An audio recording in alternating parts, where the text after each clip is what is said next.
Assalamualaikum warahmatullahi wabarakatuh. Perkenalkan, nama saya Fahriani Maulida Andini dengan NIM 1750086.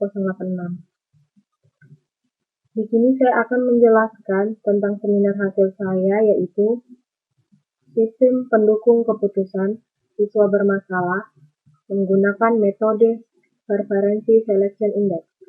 Baiklah, di sini saya akan menjelaskan tentang latar belakang.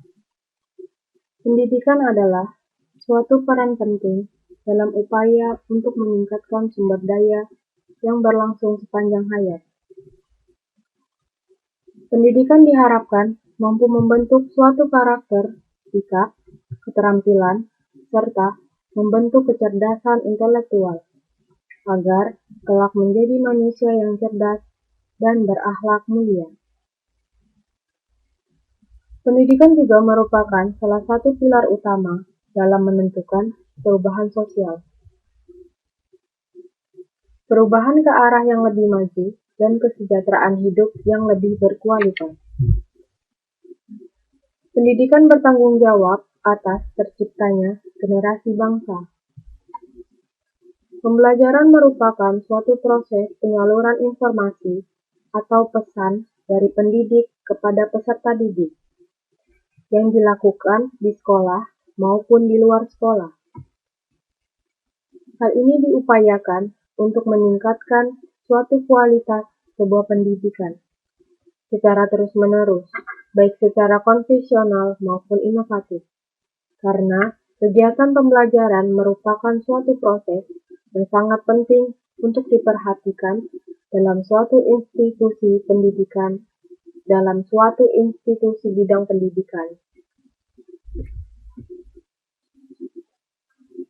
Permasalahan.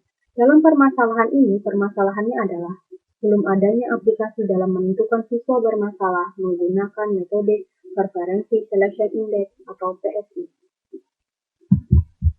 Batasan masalah. Penulis memberikan batasan masalah agar dengan mudah mengetahui penelitian ini sebagai berikut. 1. Penelitian ini dilakukan pada sekolah swasta Madrasah Aliyah Al-Khairat, Tarakan. 2. Kriteria yang digunakan adalah nilai mata pelajaran, sikap, kedisiplinan, dan karakter.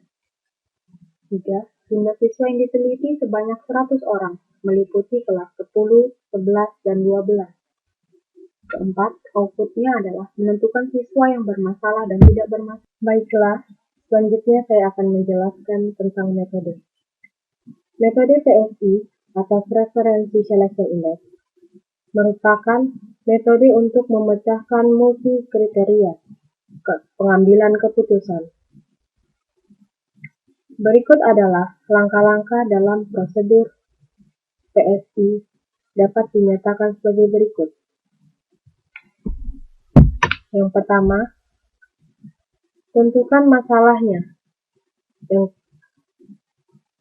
Yang pertama, tentukan masalahnya. Tentukan tujuan dan mengidentifikasi atribut dan alternatif yang terkait masalah pengambilan keputusan. Yang kedua, normalisasi matriks keputusan. Jika atribut adalah tipe menguntungkan atau disebut dengan benefit, maka nilai yang lebih besar. Jika atributnya adalah tipe yang tidak menguntungkan atau disebut dengan cost, maka nilai yang lebih kecil. Selanjutnya, yang ketiga, menghitung nilai rata-rata dari data yang telah dinormalisasikan. Yang keempat, menghitung nilai variasi preferensi. Yang kelima, menentukan penyimpangan dalam nilai preferensi. Yang keenam, tentukan kriteria bobotnya. Yang ketujuh, menghitung pemilihan preferensi indeks untuk setiap alternatif. Yang terakhir adalah memilih alternatif yang sesuai.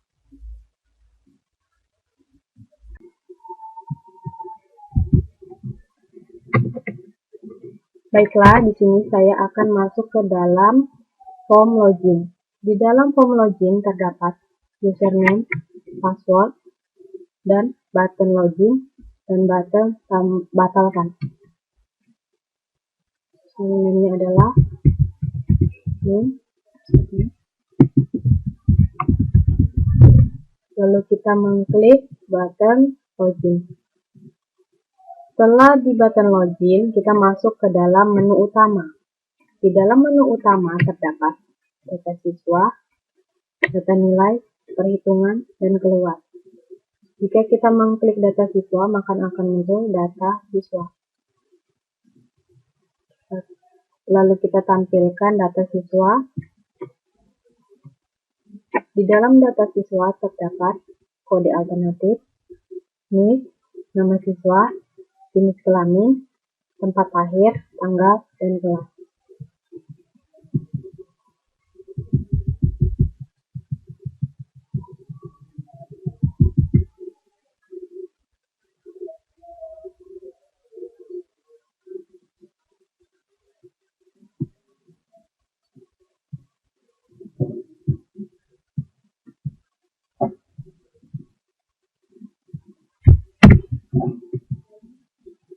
Tanggal lahir dan kelas.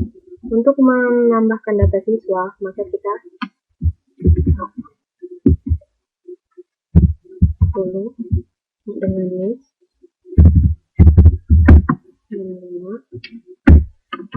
nama siswanya, skala, jenis kelaminnya perempuan, tempat tanggal lahirnya perempuan, akhir pada,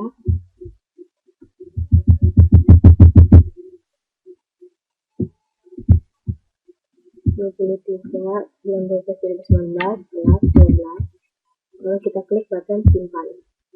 Data berhasil tersimpan.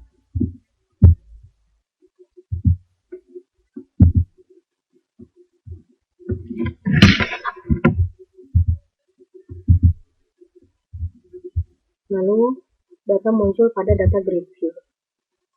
Kita kembali masuk ke perhitungan. Dalam perhitungan yang pertama ada tombol normalisasi. Jika kita mengklik button normalisasi, maka akan muncullah nilai normalisasi pada C1, C2, C3, dan C4. Untuk mendapatkan nilai normalisasi didapat dari hasil subkriteria dibagi dengan nilai maks pada setiap subkriteria. Setelah itu kita masuk ke button nilai preferensi. Di dalam button nilai preferensi terdapat nilai C1, C2, C3, C4.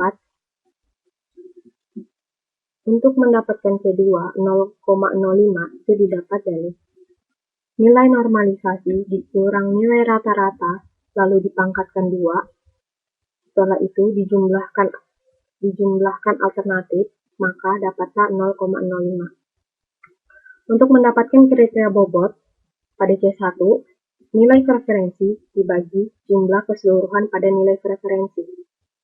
Jika kita mengklik preferensi selection index, maka muncullah preferensi selection index pada C1, C2, C3, dan C4. Untuk mendapatkan nilai preferensi selection index pada C1 didapat dari R11 dikali kriteria bobot, maka hasilnya 0,25. Lalu kita ke button hasil akhir. Setelah itu, kita ke form preferensi selection index. Dalam preferensi selection index terdapat kode alternatif C1, C2, C3, dan C4. Untuk mendapatkan nilai preferensi selection index adalah nilai preferensi selection index didapat dari R11 dikali kriteria bobot, maka hasilnya adalah dapatlah hasil pada kode alternatif H001 yaitu 0,26. Setelah preferensi selection index, maka kita akan mengklik button hasil akhir.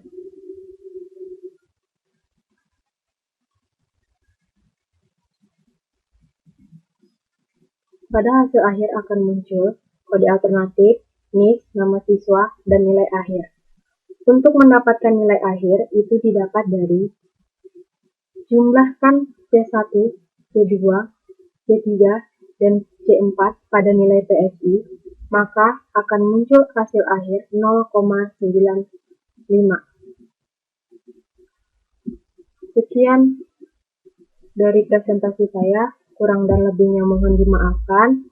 Assalamualaikum warahmatullahi wabarakatuh.